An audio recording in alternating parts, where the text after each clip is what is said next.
ثم قال: الشهداء 5: المطعون والمبطون والغريق وصاحب الهدم والشهيد في سبيل الله. وقال: لو يعلم الناس ما في النداء والصف الأول ثم لم يجدوا إلا أن يستهموا لاستهموا عليه।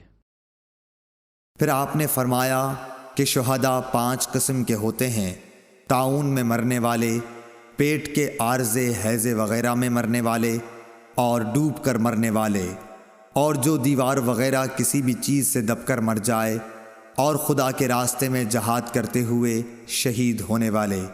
और आपने फरमाया कि अगर लोगों को मालूम हो जाए कि अज़ान देने और पहली सफ़ में शरीक होने का सवाब कितना है, और फिर इसके सिवा कोई चाराए कार न हो कि क़ुरा डाला जाए, तो लोग इनके लिए क़ुरा ही डाला करें। सही बुखारी हदीस नंबर 653।